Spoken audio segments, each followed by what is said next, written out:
Hello everybody and welcome to another episode of Makina Moto Features. Ito po yung ating second bike coming from QJMoto. If you recall, yung ating maiden or debut feature from the brand is with the SRK 600. Now, I did say in that video that of all the bikes that they have in QJMoto, yan sana yung gusto kong unahin in the sense na it was my favorite bike in terms of looks. I mean, I just love how the lines came out when they finally brought the product out after it being developed on paper. So right now, what we have is the sister bike, so to speak, because it's the same base, it's the same engine.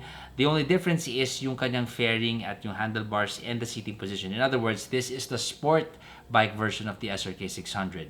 Now, one of the characters and traits that I like about the SRK 600 is yung kanyang acceleration and power, overall power to weight ratio. Kung paano siya umalis, tuwa ako doon. So, I figured with this video, we're gonna start with that. This, folks, is the SRK 600 RC. You burn questions, you haven't done no lies. You always ask me what it's all about, don't listen to my replies. You say to me, I don't talk fool.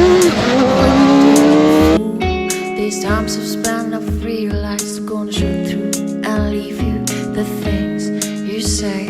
Your purple prose just gives you away the things you say. You're unbelievable.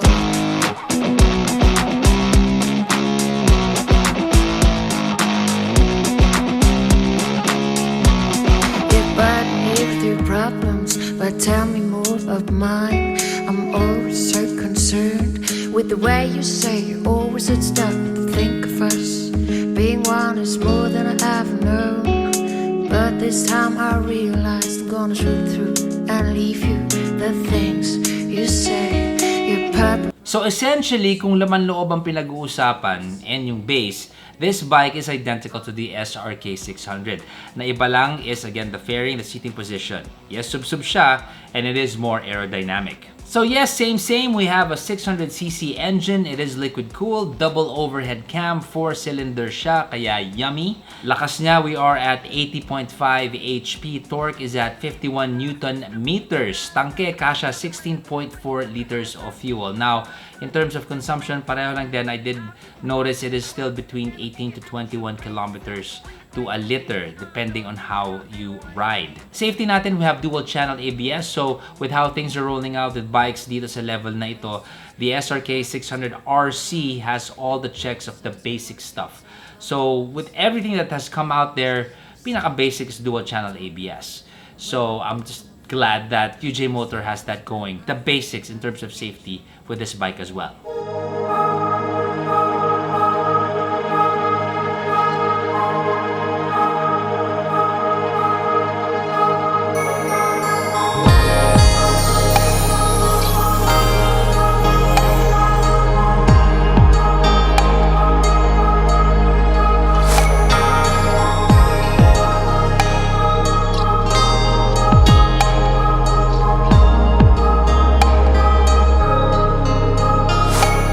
QJMoto 600 RC. Of course, we featured the SRK the last time, and I am pretty much enamored by that other bike. Looks-wise, in the naked category, yung SRK, gustong-gusto ko talaga siya. Ito naman, it's more on the sport side. We're talking about, ito naman, we're looking at the sport version of this. Oh ha, angas, boss. Okay, so ang papakita ko muna sa inyo yung intro. And TFT display agad, and I am again applauding manufacturers from QJ for just jumping into this whole TFT, no compromise, diba? TFT agad. That's what you have. You got the basics over there. Controls are on the left. Intuitive naman. Kung marunong ka mag-cellphone, you can figure this out. And you can see all of these other things that you can get into. Unit, Bluetooth, you can check out the tires. Let's check that out. Oh, biruin mo, diba? It can tell the pressure. So that's great. So back tayo. Appearance, let's go for dark. There, para rock, para metal. Actually, let's go for auto. Appearance, auto. Okay, especially when it's daytime, magla-light siya. Kung madilim, you can go for dark mode. Yun, it's very intuitive. It's brightness, info, clock unit. So those are the things that we have. In terms of quality, they're alright. Similar to what is the standard na binibigay ng SRK, yung unang binifeature natin sa QJMoto. Quality is okay. Pretty alright. Paint job is also fine. Nice and shiny. Pino naman ang ating reflection. Sa ating busina, this is what you get. Now let's fire it up. I wanna give this baby a listen.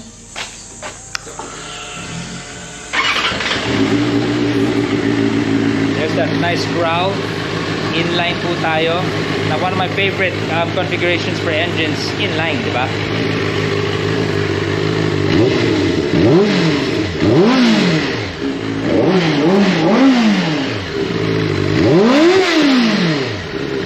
Grabe. So that's how it sounds. Really great. We're gonna take a look at the lights. LED na po tayo all the way. And let's go for the high beam, low beam, high beam. So there's an extra bulb over there. LED po tayo, as you can see. Nice touch on it going that way. Hindi siya blinker. The slide turn signal effect. So in terms of what we see here, pretty much I would say na hindi naman nila tinipid yung buong layout, yung mga ginamit nilang materials. It's pretty okay. Solid yung ating frame. Look at how thick that is, right? Look at how solid the frame is in conjunction with the trellis. Very stiff chassis.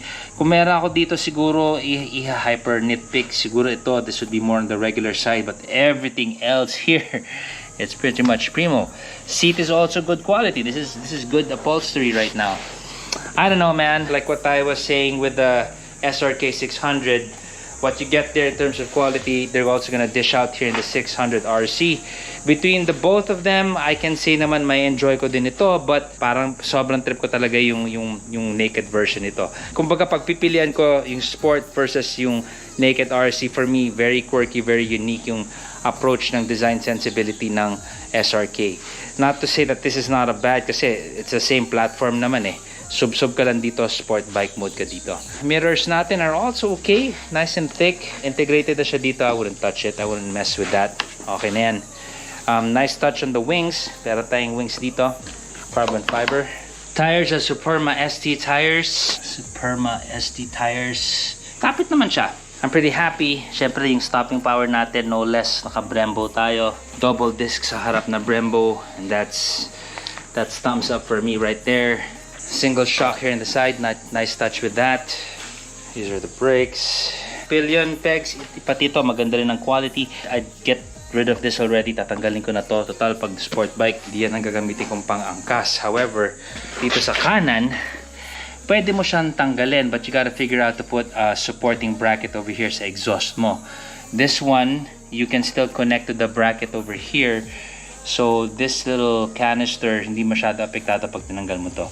Ang madadamay lang talaga is this one. So if you want to get rid of this one, you can connect a bracket from here to there. Para may support pa rin, diba? It's just not just hanging. And besides, you don't want to mess with their engineering. They hung it dito sa bracket ng pillion for a reason. So you gotta augment that kung tatanggalin mo itong part na to. I think it would also be great if they would be very playful with their color scheme. I feel this is black and slick and elegant, quite plain if you ask me, but if they get more playful with their colors, maybe blue, white, red, you know, all that other stuff, nice goody stuff there, I think it would be great.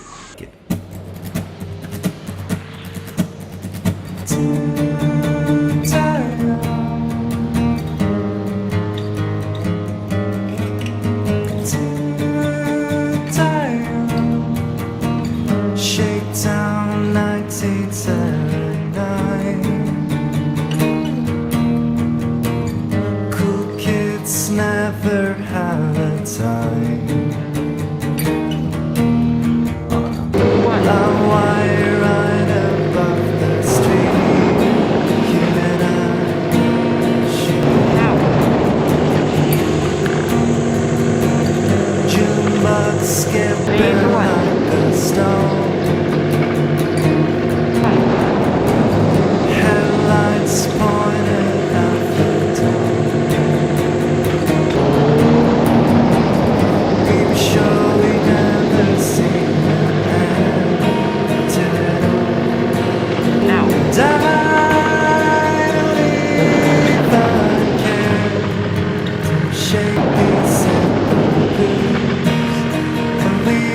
Looks-wise, maganda siya, pero again, sabihin ko ulit, yung puso ko andun pa rin sa SRK 600. It looks great, actually. Again, it's really difficult to compare in terms of application din. Yung isa, enjoy, upright ka, di ba? You're pretty comfortable. Eto, mas sub-sub yung dating mo, and it's really built for the racetrack. I mean, it's built for everyday use, yes, but as a weapon of choice for racing, pwede mo rin siya gamitin sa racetrack.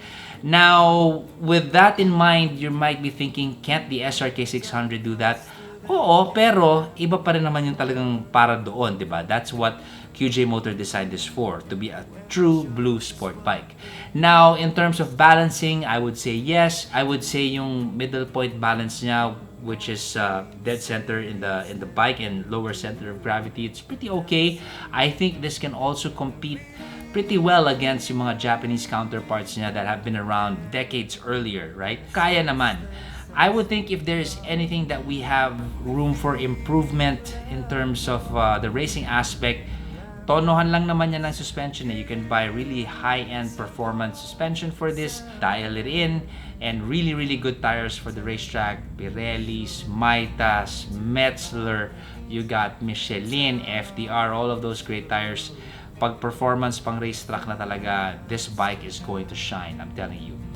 Yes, walang perfectong motor. We always say this in every episode, and if I think that there's something or an avenue where they can investigate to further improve this bike, I would say I would add more safety features. That's the challenge. Cornering ABS, I would say some traction control, improve on the IMU.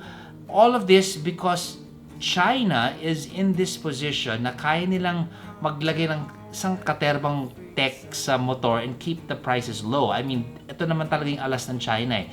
They were able to figure out how to do that and just give more to the customer, right? So, with that said, tulak pa natin ng manufacturer. Ganun naman mga customer, di ba? Sana ganito, wala na katapusan.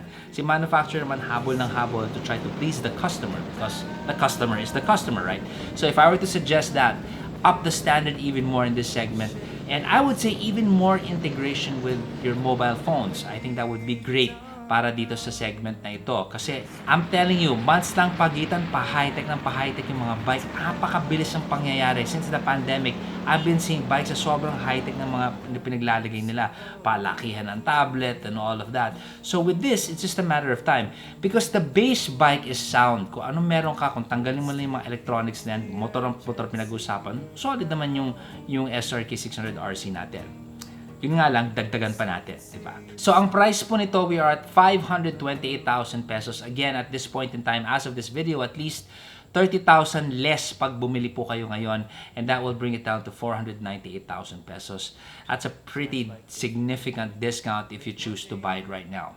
We are definitely excited for QJMoto. Target nila ay mag-release ng over 20 bikes dito sa bansa natin. Over 20 bikes, can you imagine that? This is a feat and a challenge for the importer and the manufacturer, of course. I hope they push through with it kasi syempre sa ating customer, lagi rin ito sinasabi pa sa pag sobrang daming motor na nandyan, babaan ang presyo, mas na-challenge yung mga manufacturers, and in the end, we're gonna be getting better products for the money.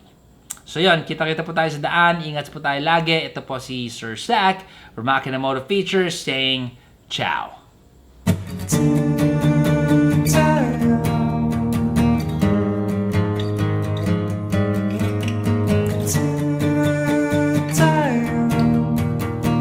Shakedown 1970.